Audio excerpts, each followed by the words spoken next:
Hello, good people, and welcome to Off the Deep End, a Deep Listens podcast where we cover role-playing video games in depth, or, as my niece calls it, the podcast where Uncle Braden swears a lot. Joining me to cuss a bunch into a microphone is Chris Zombie Pie Redacted. Gosh darn it. You know, sometimes I remember this from a Victorian era. Like, one of the worst swears you could say at the time was, "By the Queen's blood!" Like, that was a swear word back in the day. So, yeah. Also joining us to engage in foul and crude language, it's Adam Borgmaster Redacted. You gosh darn silly guys. Yep, that's us.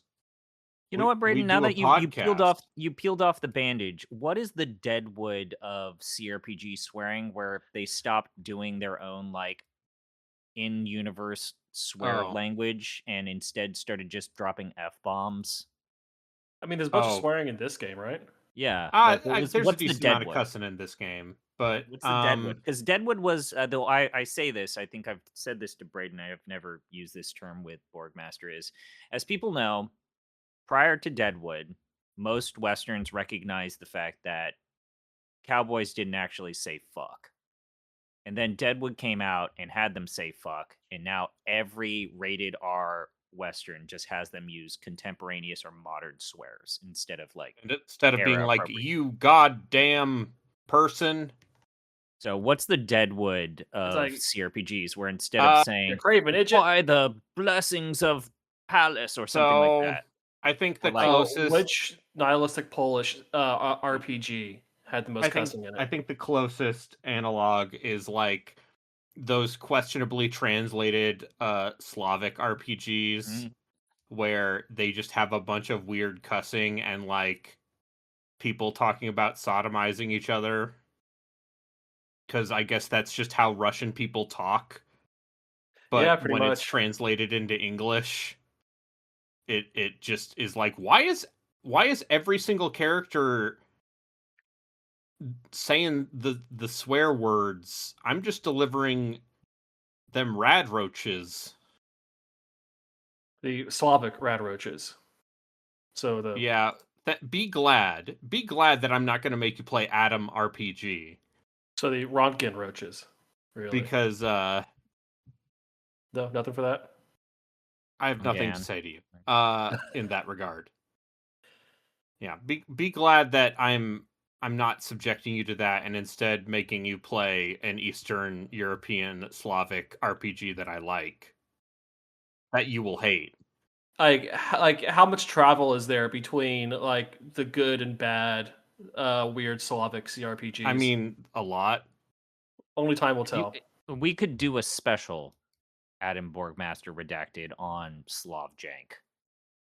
Slavjank. You can do a whole podcast on Slavjank. It's a special subspecies of Eurojank. Okay, do the plugs, Braden. Okay, that's right. Did you know you can support us financially at patreon.com/deeplistens? It's true. Oh, you say the URL. I should start doing that. Yeah, patreon.com/deeplistens. You can pay us money and join us in the Discord and tell us our opinions are bad or our opinions are good. Or you can just post pictures of birds. Or tell us how much you love us. Or yeah, you know, that would really like mess with us, because I don't think any of us here knows how to take positive criticism, positive reinforcement. Yeah, just like freeze up. And if you give us $3, you can listen to our mostly monthly anime podcast, the Oji-san Cast. Next episode, we gotta pick a date. We'll have We're doing something Excel Saga. We should probably record that this or soon. next week, Yeah. which means I need to watch Excel Saga. I did all of it during Thanksgiving while you were with family and children. I was trapped entertaining children. What are children's? Nothing but a miserable little pile of secrets, And also poop. but smaller. Mm. It's true.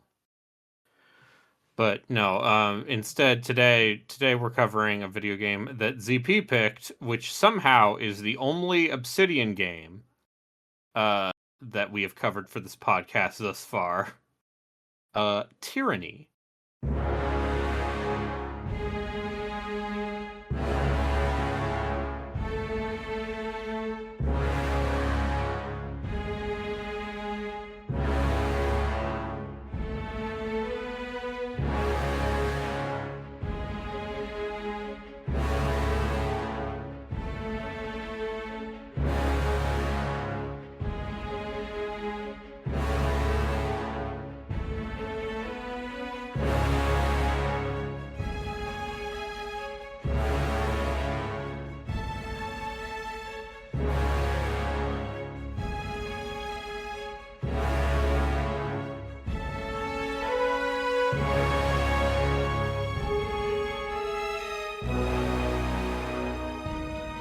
Tyranny came out in November of 2016 for the personal computer. Was this a part of their Kickstarter era, or was No. this not a part of the Kickstarter? No, this was not Kickstarted. This was funded by Paradox.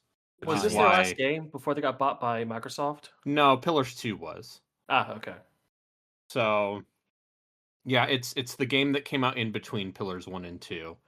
It came out a month or a week. It came out a week after the 2016 presidential election with the tagline "Evil Won," which weirdly enough did not seem to resonate very well with contemporary audiences. It's like, yeah, we know. Yeah, we know. Don't worry about it. Tyranny 2 could have come out last year, and it would have been fitting. It's But like, oh, yeah, so this has been. instead, we have this game, and this is the weird one. I feel like of the modern Obsidian oeuvre, when they're not making fucking Grounded for all the rock punchers out there. The border punchers. Yeah, the people out there. Somehow the only Microsoft studio who has shipped multiple games in the last 5 years. On target and on budget. On target and on budget.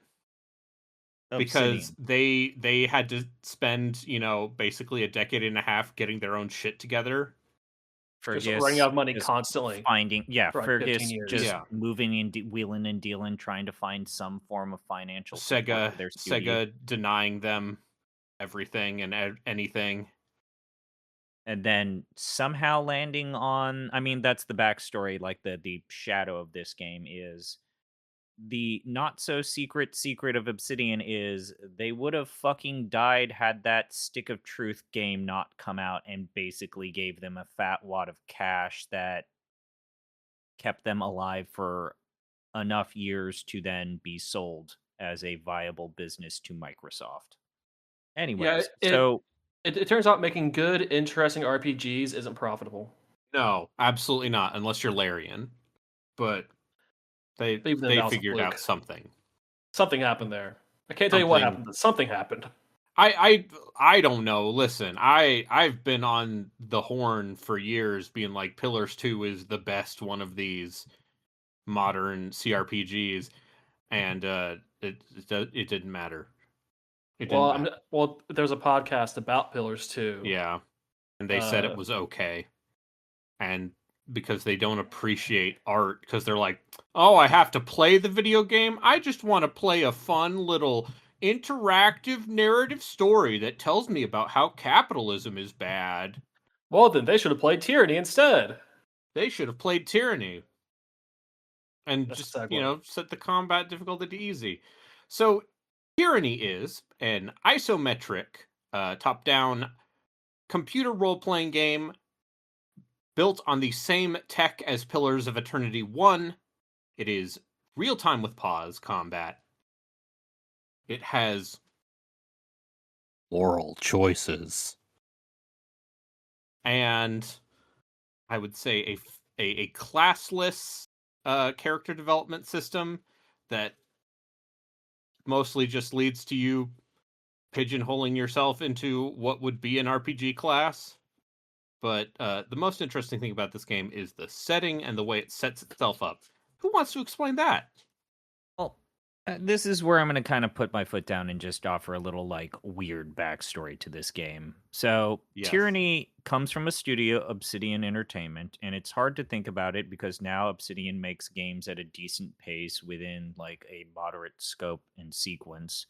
But back in the day, Obsidian was constantly on fire. And the way that we speak of Bethesda releasing games hot and busted and buggy, that's actually how we talked about Obsidian, a reputation that sometimes was earned and sometimes thrust upon them due to circumstances. So, Tyranny actually dates all the way back to a game pitch and prototype called Fury in 2006 and was very much the same sort of setting. It was land ravaged by some sort of magical apocalypse. And they kept refining that game Fury until they realized that, well, we have to make a little bit of a couple of changes here and there, and we're going to give it a different name. So Fury became Defiance, and that it is around Fergus Urquhart says about 2009, they really like the idea of what if the apocalypse happened in this fantasy setting, an evil one. And so Defiance is then pitched to Microsoft as a launch title for the Xbox One in 2012 with that framework. Magical apocalypse, bad guys win. Unfortunately, they put a lot of money into this prototype, Stormlands, eventually soon to be Stormlands. Defiance becomes that thing. Things don't really pan out.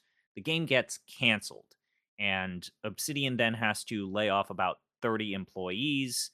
It's around here when Obsidian reaches their lowest point, and two things basically keep the studio alive: the very successful Kickstarter for Pillars of Eternity, and they get the South Park license, and Stick of Truth sells really, really well. So, after the release of Pillars of Eternity, they decide to pull this discarded prototype for an Xbox One launch title, repackage it, refine it.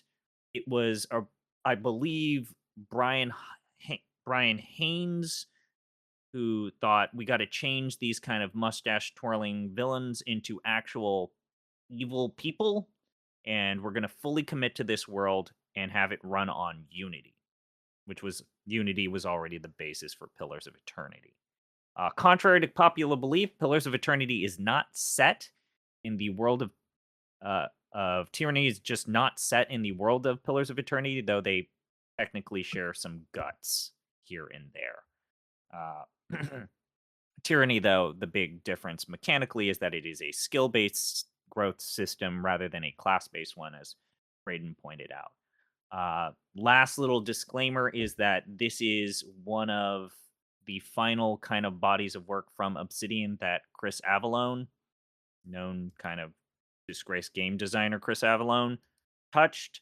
It seems that he provided the basic concept, the basic construct, some of the characters, their names, the ideas behind those characters, and he kind of even in 2015 when this game started to size up, he wasn't really involved with too much of the game other than just basic ideas and concepts.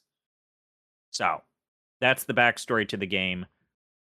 Now, let's talk about the kind of like in some ways this feels like a more, what would you say, Braden? It's Welcome, friendly. streamlined, smaller take of an scale. Obsidian experience, Yeah. right? It feels like a well-meaning attempt to try and make a more accessible one of these, which it horribly failed at. But you only control 4 characters. There's no class system, and there's instead a Lamarckist Elder Scrolls style. Using the skill makes it go up. Although the secret is magic skills go up a lot faster than martial skills, and it was also pitched as being, like, oh, this is like 30 hours. It's a 30-hour RPG, 20 to 30 hours. It's gonna be a self-contained story that has a lot of reactivity, and we're just gonna go past the part where the game was clearly meant to be a much bigger thing at some point and then was scaled down. But I think what Tyranny reveals is that there is no way to streamline and um accessibilize One of uh these. this sort of this sort of RPG, Yeah, it Not turns out lose something. you just have to turn it into an action RPG at that point. or you do Go Baldur's full Gate 3, BioWare. where Yeah. you the thing that Baldur's Gate 3 has is an infinite spigot of production values that is so much higher than any other game in the genre. And also D&D 5th edition had become mainstream and understandable enough that by the time that game came out in 2023, it caught an audience. Tyranny does none of that. So the No. key is to actually put out a game after tabletop rule sets become more mainstream and widely Yeah. understood. The secret Like the mistake is to make a CRPG before 2020. Yeah, the Mhm. secret was well, I mean, Divinity Original Sin also did better. And I think part of that is just uh real time with pause is it doesn't play. I mean, It gets we're fiddly is the thing, you're like sure. inherently. I mean, so a couple of things like Divinity Original Sin 1 and even 2 do financially better than this game. I think there's two things that kind of hurt this game. One, Paradox did a god awful job of getting the word out that this even existed and was going to launch when it came out. And then B, by sanding off the edges and making a class-based skill system, which I find very compelling, they did kind of make a one of these that didn't appeal to the people who are the sickos that actually like the class-based, uh, incomprehensible paused combat The isometric grognards. RPGs. Yeah, the grognards, which increasingly this genre has catered to until maybe like the release of Baldur's Gate 3, where things finally got back to being mainstream. Weirdly Because enough, 5e was mainstream. yeah. Because 5e is mainstream and that Baldur's Gate 3 has enough money behind it that it looks and resembles a it is a AAA video game. Yeah, And so what you need is 5e and $200 million. yeah, That's all it takes to make a yeah. But you have to successful deal with CRPG. wizards being annoying as all fuck. And also you have to have the level of institutionalized expertise that Larian had from 2 previous games. And then also all the games they made before that, like the whole Yeah. Divinity series. Yeah. So Nonetheless, cool this game fucking setting. Yeah. bombed. Yeah. This game didn't do well, which this is part of the reason why, while Obsidian does invest into making Pillars 2, like shortly after the release of this game, apparently like Fergus Urquhart has said, we started negotiations with Microsoft.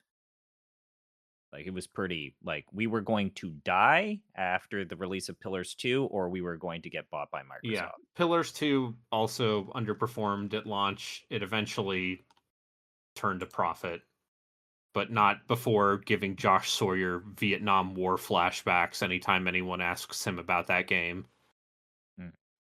I guess the way that I conceptualize Tyranny as part of their Oeuvre? their oeuvre, that their oeuvre That they're is over? this is like one of their like passion projects. Like Pentiment was that guy's passion project. That it's a small thing they do. It's creative. It's different. They try someone's trying something out, and it's a small thing. So if Tyranny had Microsoft's like, I guess PR apparatus and marketing budget, it could have maybe done like the not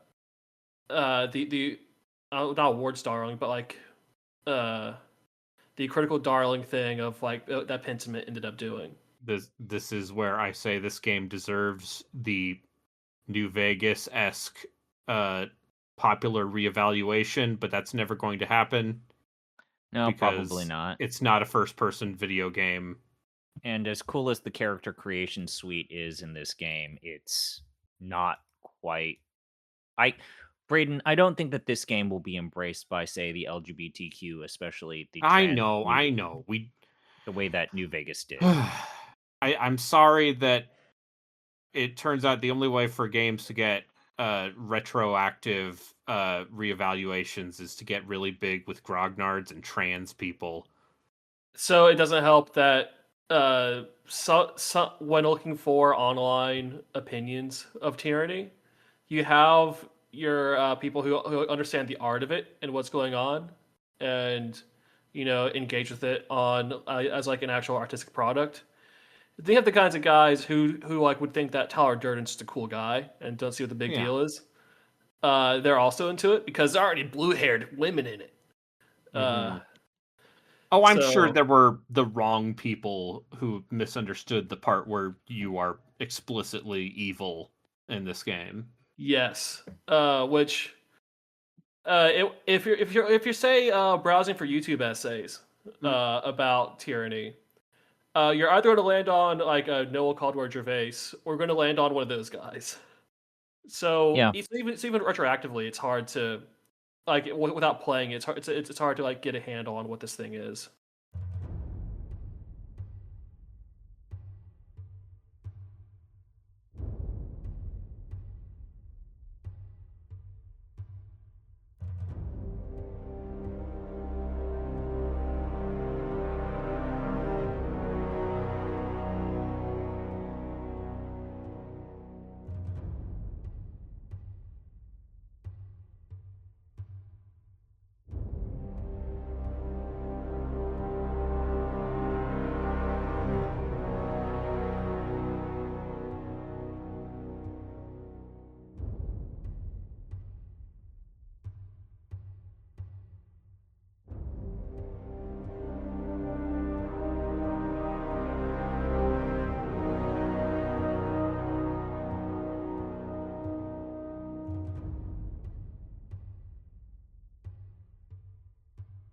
So, in a lot of ways, to borrow a term that Braden has coined and used repeatedly, this game feels like a weird evolutionary dead end. Because Obsidian now needs to make different types of CRPG projects. And they're probably, unless they really nail it with a project for in the eyes of Satya Nadella and find a way to make their games using AI, this is probably never actually going to get a follow-up or proper sequel. No. No, and it probably shouldn't because it's a self-contained thing, right? It is. It's a complete thought. But it also clearly sets up for what would have been a sequel. Mm-hmm. I mean, everything does that. Which is a shame because this is a cool setting. Like, I like this setting. Yeah. The idea that it's Bronze Age. Bronze Age transitioning to the Iron Age, and then a cataclysmic event happens that basically causes the apocalypse, and the good guys and Kairos the Overlord conquers the entire world and you are on the vanguard of the last conquest of the last holdouts. And your character is basically a rules lawyer. You're like an auditor coming in. You are the evil middle manager coming in to make sure that everything is going smoothly between the goose-stepping blood purists and the chaotic screaming murder horde, who aren't getting along very well. Yeah, who'd have thought that the sadistic, like knife flicking psychos and the uptight Nazis wouldn't get along very well. Yeah. But yeah, so the main conflict of the game is your character, the Fate Binder, kind of managing the tiers, which are these, independent city states. And In this like mountainous region that's like off on yeah, the peninsula, which is why they're the last ones to go. they're the And last ones. and that's tiers as in TIER. Yeah. Not like what you cry, but like the levels because it's a mountainous region. And yeah, it's about these two factions, the Scarlet Chorus and the disfavored. And And then also the rebels and the rebels, and then your own thing going on. you have your own thing going on. There are a lot of reputation meters in this game, and There's a I lot of think meters it's in this game, period. yeah, but reputation meters are how they convey a lot of the stuff. But basically, there are four main routes through the story that determine which areas you visit in chapter 2, and a lot of how the story kind of plays out. So yeah, there's the voices of Nerat and Graven Ash, who are the two generals, and they have personal beef in addition to many other kinds of beef. Because one is chaotic evil and the other one's lawful evil. Yeah, basically. So basically it's SMT. You have order and chaos Yeah, as the two ends of the spectrum instead of good and evil. but you can also when you conquer the last keep, because there's a ticking clock where it's like, if y'all don't capture this, everyone in this valley is going to die. Oh, yeah, so I guess the premise for like the first part of the first section of the game is the tiers have been conquered basically, but there are some holdouts. There's some dead enders. They've holed up in this valley with a spire in it. It's like a box canyon, pretty much. And you go in because you read the magical edicts of the Overlord. That's your job. You go in there. Overlord seals the valley. You read the edict. Says if this isn't resolved in 7 days, everyone dies. Yep. And so the first like chapter of the game is that set with that 7 day timer because it's also like like the clock's ticking as you do things. There's time to travel between places, all that kind of CRPG stuff. And you resolve it. Right? You take the tower in the middle. Yeah. In 7 days, But it's not hard who do you to take the tower with? Who do you take the tower with? Do you take it with, once again, the chaotic screaming murder horde who just can't stop recruiting every single village they run upon by making people murder their family? Or, the people who just kill everyone because they're like, listen, you broke the law, we gotta kill you.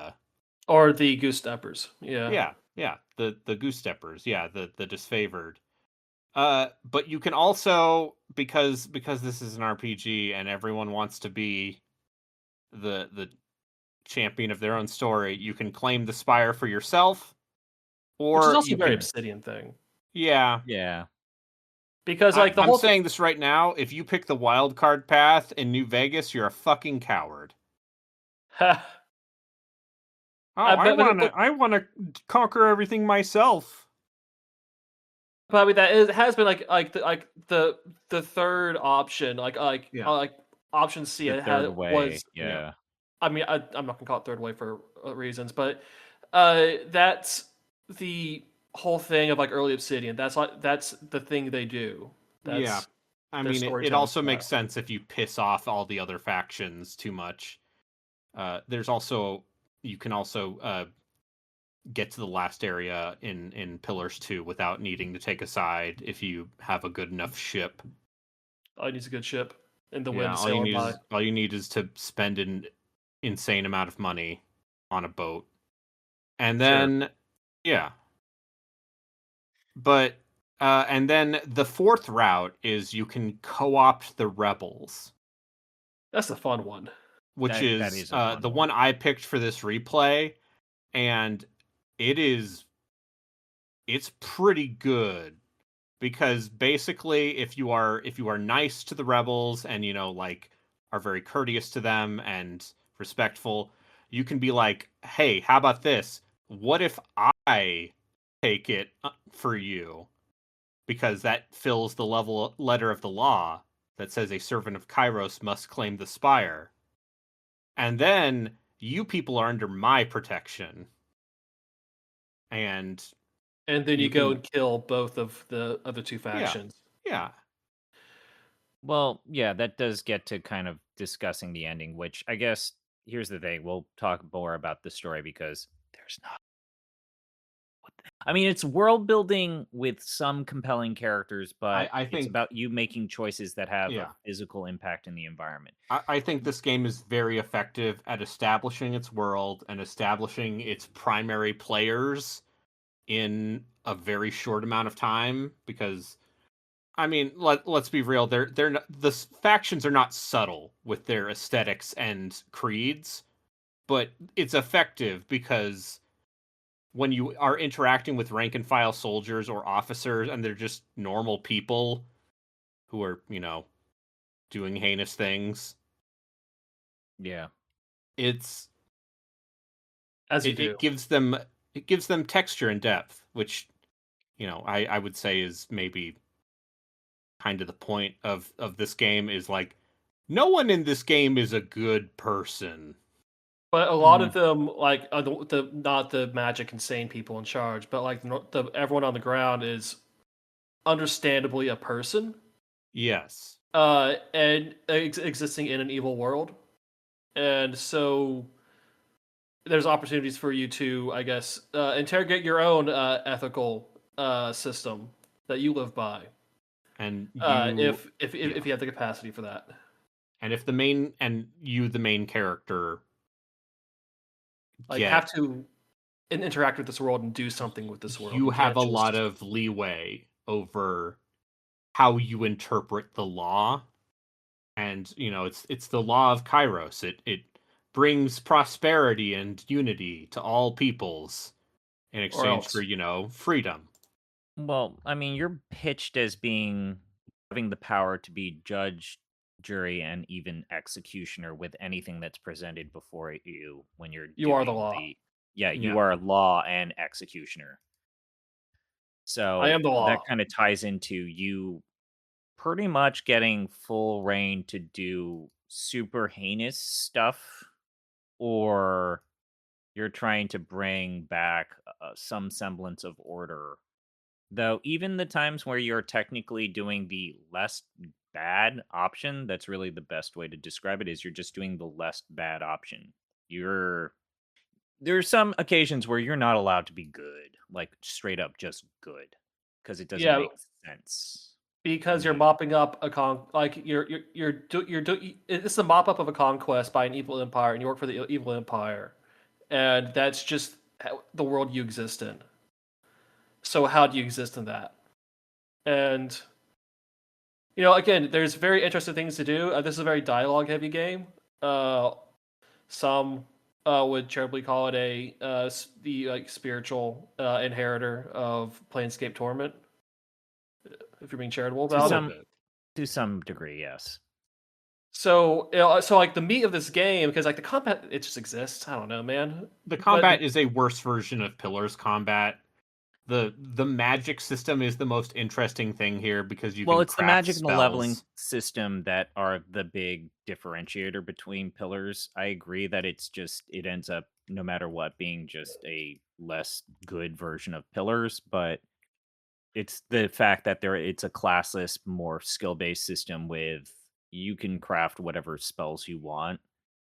Kind of almost like a modernized version of the reagent system, but It's there. because you're kind of like a semi-god that can be anything, you do just end up feeling like this walking god that just smotes the earth that you stand upon.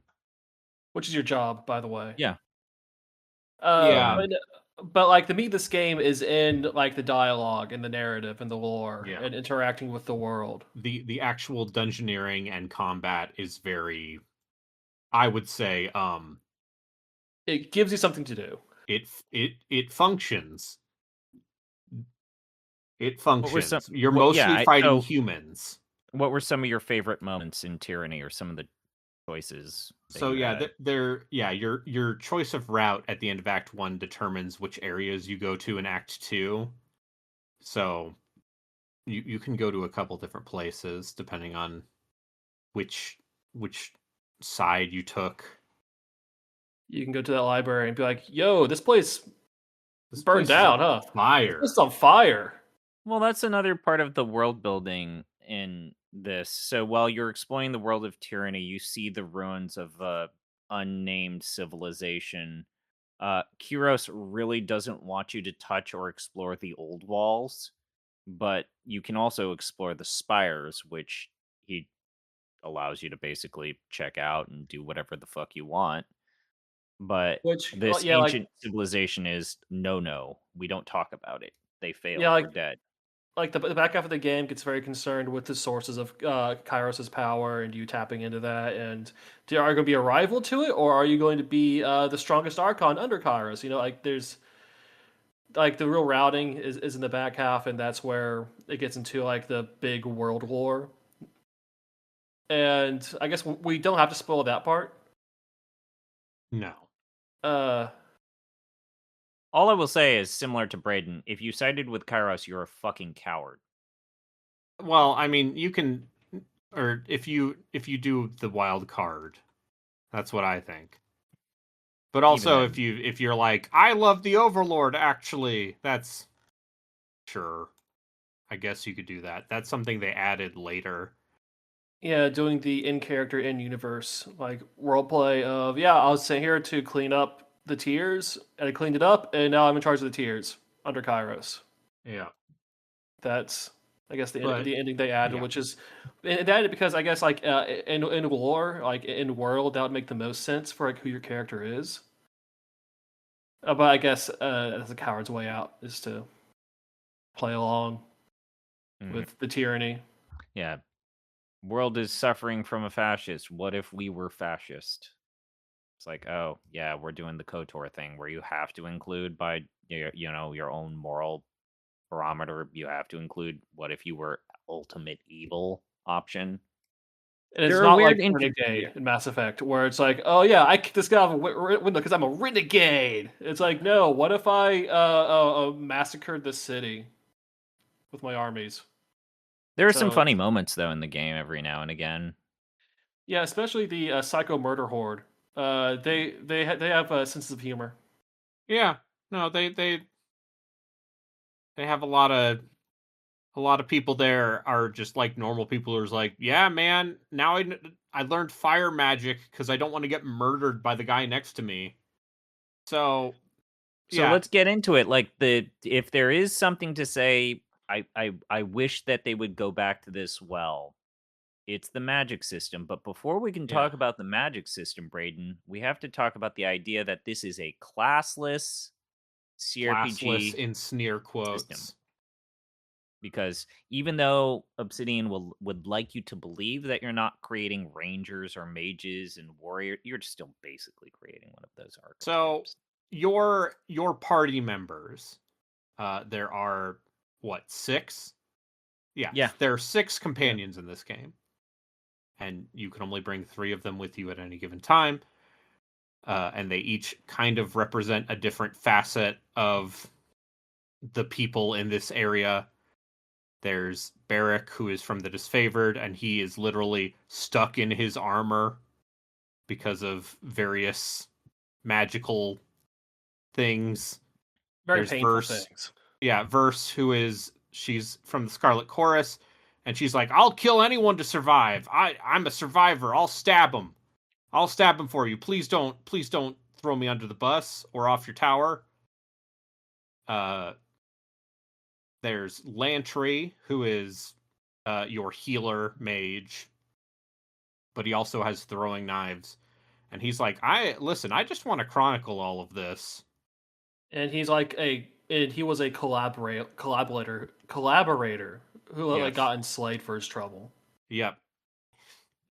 Yeah, and like there's Ebb, she is from the defeated Tearsman. She's a water mage.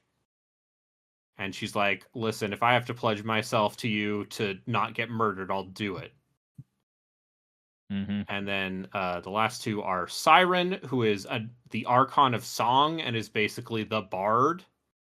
Also, she's a 16-year-old girl Don't worry about it. with the attitude of a 16-year-old girl.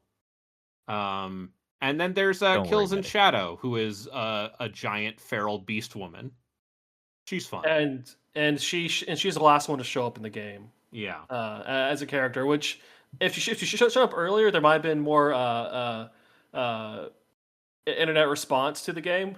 You know, maybe would have Yeah. garnered more Well, she's interest. not a hot beast woman. She's just like a giant feral.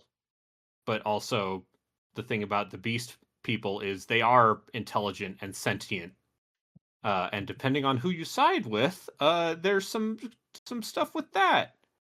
Because the disfavored are like, the beast people gotta go. Wait, fantasy racism?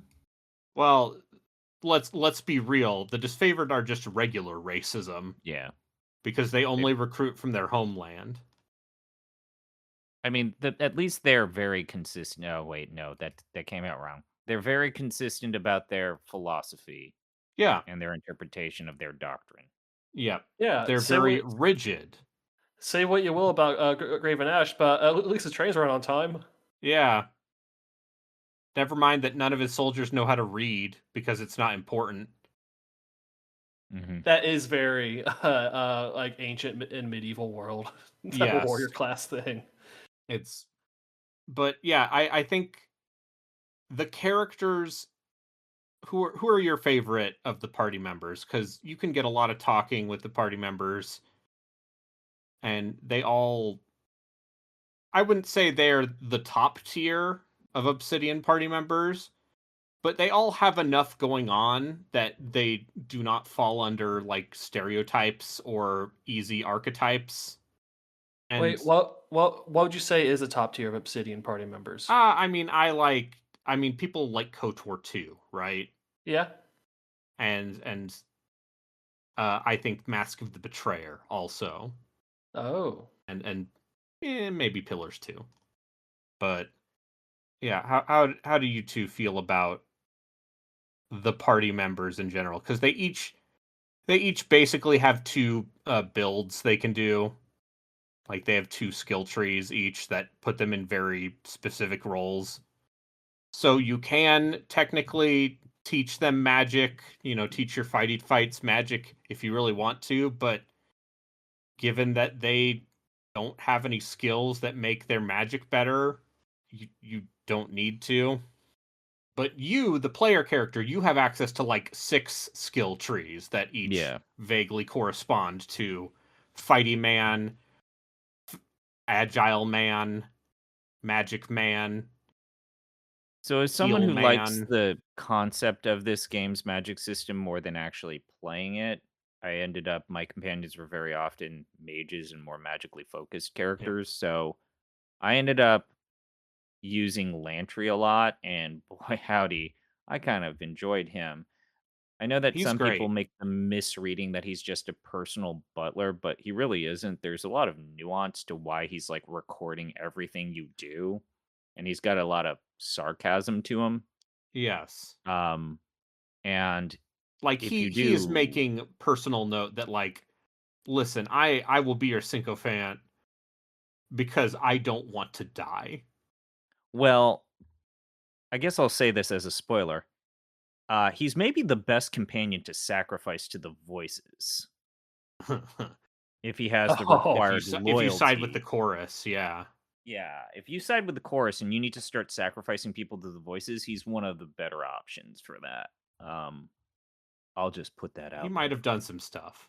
Yeah, yeah, he might have deserved to be tied to that stake that you found him on Yeah. at the beginning of the game. The Yeah, the only the only character in your party who like is morally good is Ebb, but she's also a realist.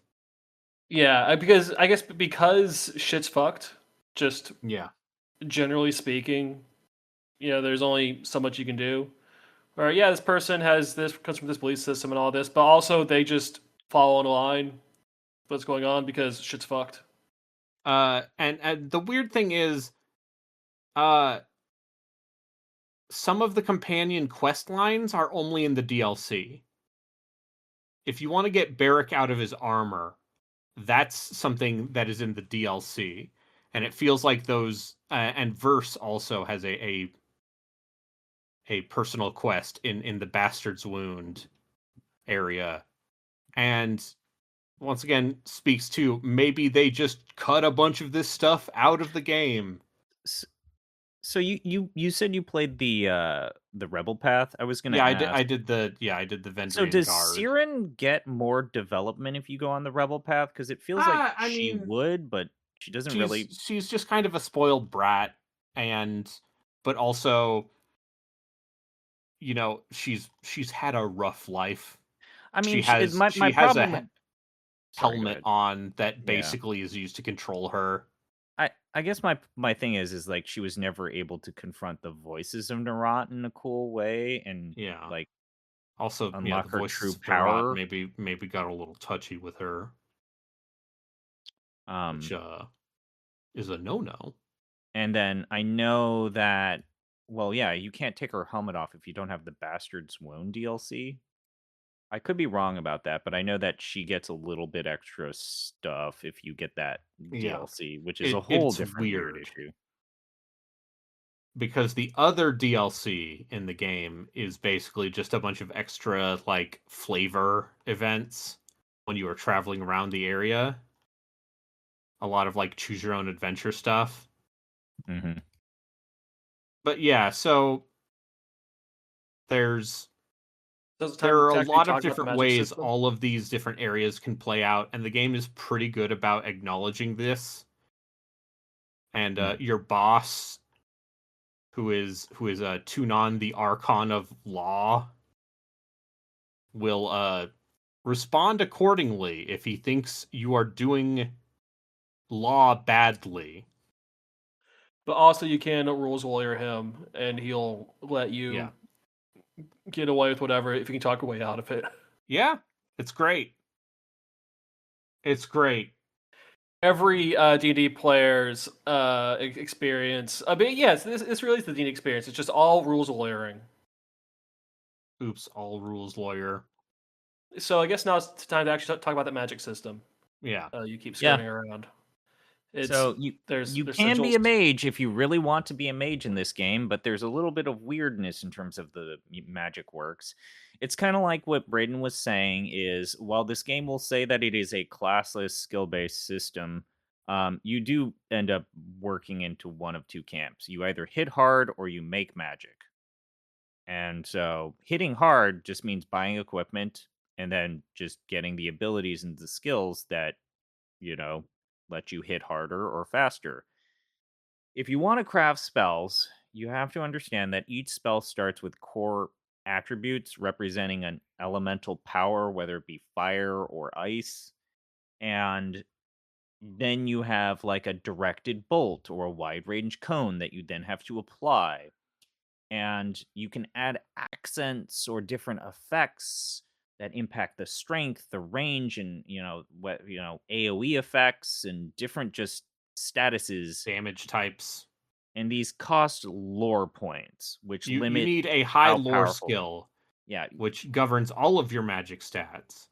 So you have to craft these spells and make sure that you have the lore to make the spells and also use the spells. Otherwise, you would just be kind of stuck just Yep. spamming the same low tier spells over and But over again. the biggest problem is that the game is very picky with how many Yep. runes it gives you. Like it takes a while for you to get access to more spells than just the low level like touch spells.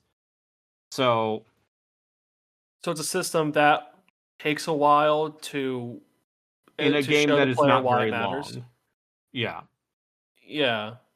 But like it's several hours before you actually even have to care about that system.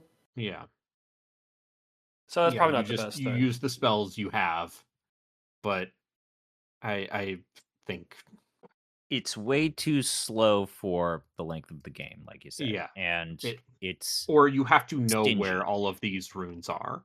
Well, yeah, you have to know where the runes are, and even when you're playing with, say, a guide or you know where to look for things, it's even stingy on the most basic of drops for those runes and those Yeah, resources for the magic. or you have to buy them.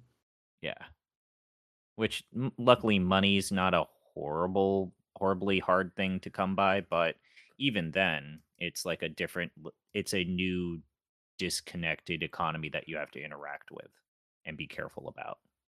But it's if you're really gonna put me in a corner and ask me, I would just say make a couple of spells for the battles where they make sense, but otherwise go with the DPS builds. You're Or yeah, probably gonna have a just better time. if you have the lore to make your spells big ol' nukes, go for it. There's not a whole lot of It uh kind of ends up being a bit of a CRPG trope where if you want to be a mage, that's hard mode. no, I disagree. Mages are You easy do? mode. Yeah. You think that it's easy mode? Yeah, Well, okay. because They're hard in the beginning and then everything basically. Well, this is just a problem with Tyranny. I think the late game is just not hard. mages level up way faster. But even then, even if you are not a mage, the game overall, I think, like difficulty wise, kind of falls apart. Like the I end of this game is easy. I think this game in general, the combat is, as we said, not great. You're basically only fighting people for 80% of the game, and then the other 20% you're fighting beastmen or you're fighting Banes, who are basically ghosts slash elemental spirits. And those things are fuckers. And they suck to fight. Because they have a lot of resistances, because Because they have again, a lot of ghosts. resistances to physical stuff, so you need to use magic on them. And if you don't have magic at this point, then you're just kind of fucked. Well, if you're not using Or you have magic, to that's your stop to fault. make it. That's the Yeah. nice, I guess, the nice thing about this system is if you've forgotten to invest in a different tree or tech, you can just make it on the spot and Yeah. then make up time. So in that ways, it's a more welcoming CRPG experience. But yeah, it's interact with magic, be careful. Things are super expensive in the start, and then it's you know what it kind of reminded me of, Braden? It kind of reminded me of an earlier Obsidian game is when you really do get those good magic spells, it's basically the Force Lightning problem in KOTOR 2, Yeah. Where where you just spam clear out Force most Lightning. of you can clear out most encounters in KOTOR 2 that Just aren't spam boss Force fights Lightning. just by spamming Force Lightning. You're still gonna get fucked by the Kreia battle, but just Force Lightning everything. Yeah. Just Force Lightning. And unlike KOTOR 2, there's not a really shitty, poorly conceived final boss battle. Yeah, no, I mean the final boss is entirely dependent on which route you pick. And even then you can definitely talk a lot of people out. If anything, like lore is too good of a skill because it also opens so many dialogue options in addition to governing all of your magic skills. Yeah. Yeah, and in a game where the dialogue matters as much, if not more, than the combat, like you want to be able to get those unlocks, or I guess pass those checks. I guess you You want to do the talkie in this game. Yeah. Yeah. It's in some ways an authentic throwback to the classic interplay Fallout games in that regard, in that everything kind of does have the option of just talking your way out of it, including major boss battles, which Obsidian still to this day feels is necessary to include. I mean, we just referenced Fallout New Vegas, but that has a pretty clear example of that where you don't need to fight Caesar's Legion on the Hoover Dam. You probably should because it's a cool sequence of events, but you can't just talk that guy off. Can you talk about boss fights in Avowed? Yes. Yeah. Yeah. Yes. Okay. Yeah. So it's still doing it. That's 20 years of talking away out of boss fights. Good. Good. It's cool.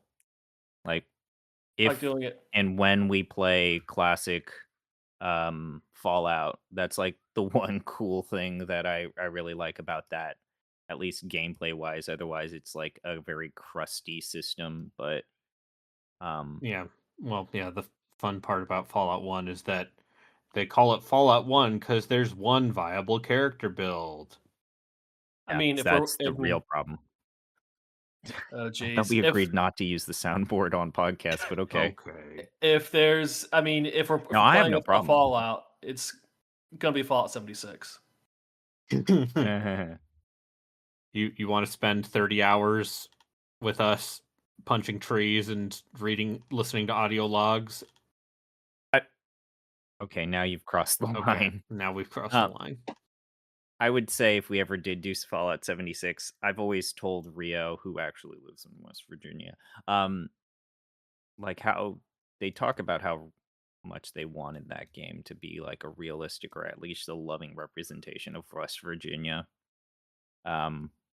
Anyways, to get back to this game, yeah, it is weird to consider this maybe one of the better on-ramps to, like, what is Obsidian as a developer, and I know that technically, probably you give them South Park, but maybe people don't like South Park, and then also, that South Park game is kind of just like a not necessarily baby's first RPG by Obsidian, but that game doesn't have certain parts of what I consider the Obsidian template. So in I a mean, weird, odd way, this I feels mean, they like didn't the even most need Obsidian accessible. when they made the sequel. Yeah, this in an odd way feels like the most accessible true Obsidian game. you drop these kids into KOTOR 2 and then make them figure out how to play 20-year-old games. I mean, that's literally. I mean, that's literally what a more civilized age is. Well, Is the thing about Zoomers KOTOR, playing games from 2005 and being like, this game's hard." well, the thing about KOTOR is outside of a couple of combat encounters, which are genuinely fucked, um, that game is busted. Like it's not hard, but it's crusty. You it's make the crusty. kids. All of those lightsaber stances don't mean shit. And yet the game builds them up as being a big deal, but they don't fucking matter at all. They don't. At least the one nice thing I will say about KOTOR 1 at least they don't fucking trick you into wasting points and status like allotments into like guns and then you realize, "Oh shit, I just wasted all of these points on guns and armor." Now I'm a Jedi that have all of these like attributes wasted. I mean, why would you build your main character as ranged in a Star Wars Yeah, I know. game? Like Everyone wants to be a Jedi. Vibroblades. They're swords that vibrate real fast. Everyone listens. No, it's made from the God damn Star it, Wars you're not gonna summon me. galaxies. Yes, cortosis weave. Something. Yeah, it's something. a catorsis weave that can cut through the energy Listen, and the as kyber angry crystals Star and Wars the Galaxy players will Stop! remind I'm trying to you. explain it. So it's like, and again, you know, we have the plastitoid armor, which is also supposed to be resistance of the energy used in both the guns and lightsaber blades. Yeah, it's too bad they lost that plasteel technology between the Old No, Republic they and still used it. They just stopped using it because there's no lightsabers to fight against. That's the reason why. I'm just gonna trigger all the Star Wars lore out of you. Shut the fuck up. Anyway, so Tyranny. Let's talk about Uh, Zagobah. All right, so it's really weird when you get the lightsaber in the back half of Tyranny. When you go to the Yeah. ruin and they're like, "You're a Jedi now, Fate Binder." Like, well, that's weird, but sure, I'm down for this. I'm the And that's Jedi now. It's cool, though. Hmm. Yeah, it's alright. It's Tyranny. It's an alright game. It's alright. It has I like it a has some lot. neat stuff. This It's replay has made me go, I like this game a lot. it's a good game. You should play it. I don't know. It does some I good liked things. it. I genuinely enjoyed this game. I feel even better about this game being something that I give to people if they play some of the more, I would say, not necessarily low-hanging fruit of Obsidian works, but if they like more modern games from Obsidian, I would feel comfortable giving them this. Even though, yeah, Braden is the correct answer to actually Pillars 2. I mean, well, listen, we as has been proven by the unwashed masses on the main pod, it turns out that having people go straight into Pillars 2 will do nothing for them. They don't Oh, yeah, they're appreciate it cowards. correctly. So play Tyranny, then play Pillars. Yeah, actually, I mean, yeah, play Tyranny, because Tyranny, you just turn the combat down to easy on Tyranny, because the combat's not good enough to care about it tactically. Yeah, the combat doesn't matter. Don't worry about it. That's what I say. Combat, it exists. It gives you something to do. Don't worry about it. You can Do spend the talky long talk. portions of this game just talking to people. It's great. It's like if Disco Elysium had anything going on in it. That was interesting. I mean, Disco I'm not going to Elysium hit is the air horn. interesting, but it's just be prepared for the most writing. Yeah, listen, That's all. I like That's Disco all I would say. Elysium a lot. We've already discussed Disco Elysium. So is Tyranny a more accurate successor to Planescape Torment than Disco Elysium because it has Well, combat it's a that doesn't better matter? successor to Planescape than Tides of Torment Tides of Numenera. Numenera. Yeah, A that game's a disaster. I We should think that probably play game. that game. Yeah, if you want me to get mad, but it does make you upset, which it makes does me more. upset. But the problem is, we also need to care about what makes for good pod, what makes for good radio. We do? Yes. Yeah, Borg. See, this is because we're just- off topic right now. Oh yeah, I mean, Borg doesn't understand what is good pod material after starting a fucking Stargate spin-off. Uh-huh. I mean, Yeah. good pop material is material that you're interested in, and that keeps you No, going. as Gino would tell us over and over again, it's about getting a broad audience that's just waiting in the wings to listen to another gaming podcast. Well, yes, I mean, Stargate fans need Yeah. a podcast. I mean, Stargate fans need to schedule their colonoscopy. Look.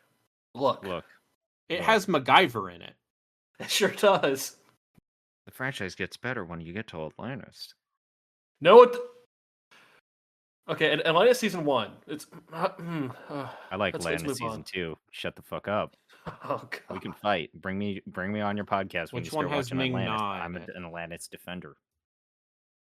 Weird alien guy that was maybe meant to be coded to be specially abled. Aside. Oh boy.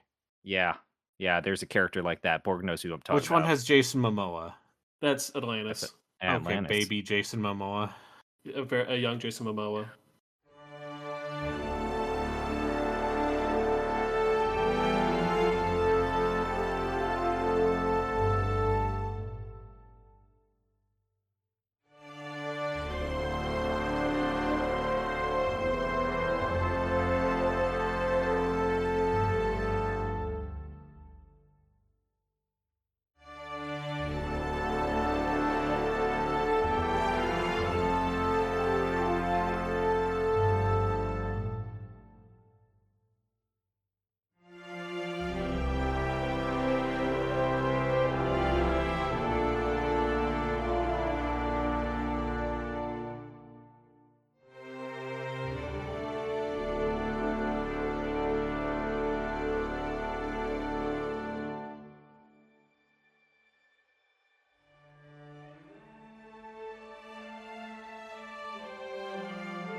So is it time to rank Tyranny, It's a time to game that is rank good? Tyranny.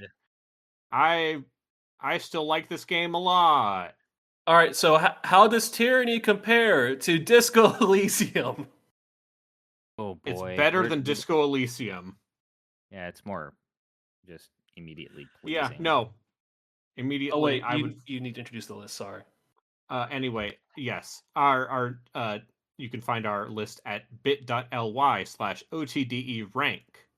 Our top 3 games are Might and Magic 6, Suikoden, and Xenosaga Episode 2. Our bottom 3 games are Unlimited Saga, Hoshiwo Mirohito, and Descent to Undermountain. Is this game better than Disco Elysium? Yes. Is this game better or worse than Undertale? It's better than Undertale. Is this game better than Quest for Glory 1? No. Maybe. Is this game better than Scald, the Black Priory? I will. Probably, yeah. Yeah. No. Scald is a complete. Scald is an interesting comparison because that is another short form RPG. That game is like 15 to 20 hours, so it's even shorter than Tyranny. So then is Tyranny the new number 11? Yeah. That feels appropriate. I don't know. Sure. 11? Yeah. Slightly below, I think, our top 10, which I think that I would agree with that. But completely solid and almost there, but not quite. Yeah. I mean, like all of Obsidian's games before a certain point, it's got a lot of flaws and it was clearly unfinished, but it's also kind of a classic. But So, in now, other words, get fucked Ogre Battle 64. get fucked Ogre Battle 64, you're good, but know what's better than Ogre Battle 64? Just play fucking Unicorn Overlord. Just do it.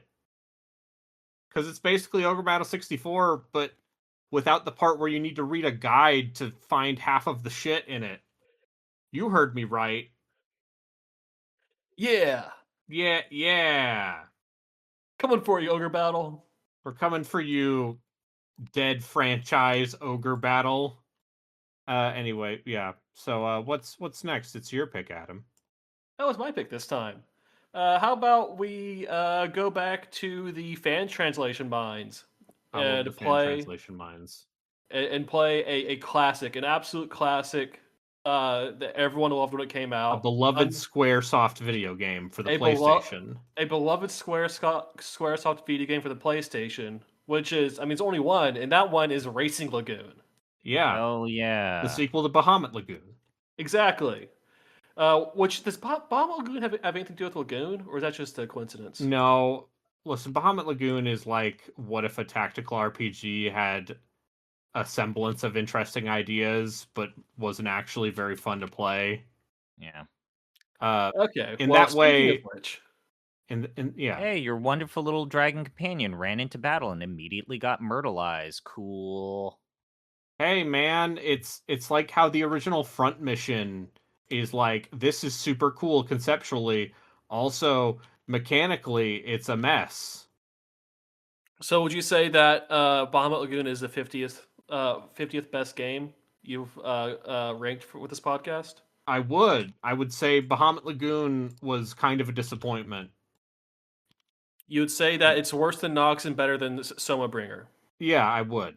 Okay. But I Well, have great news also, because in addition to playing Racing Lagoon, now that it is December, the spirit of Solstice has once again visited us, and we have a real banger of a game. We might have guests, we might not. You're going to rip in peace with this one.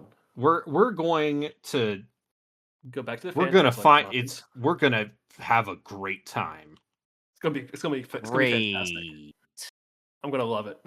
I Great. mean, it looks, yeah. We're gonna have a great time. Having a good time. But speaking of having a great time, you can stop listening to this podcast because it's over now. Something. Yeah, Yeah, something. You've been having a miserable time listening You to can this find podcast. him on fifthgenerationgaming.blog. Yeah, Sure. yes. You can find him on the Zombie Pie on the Twitch. Somewhere on this Twitch. twitch.tv/zombiepie. You can find me at Arbitrary Water because I think you're the only person with that. Yeah. On twitch.tv/arbitrary water. On twitch.tv/arbitrary water. I played through all of Kingdom Hearts. And you did do the voices from the thing. Well, yeah, I guess you did do the voice sometimes. Yeah. I'm just a small boy between the ages of 6 and 15. But yeah, thanks everyone for being here. Thanks for you for listening. And remember, there's no such thing as cheating in a single-player game, especially if you're playing Tyranny and just want to turn the combat difficulty down to easy. I won't judge you. Bye!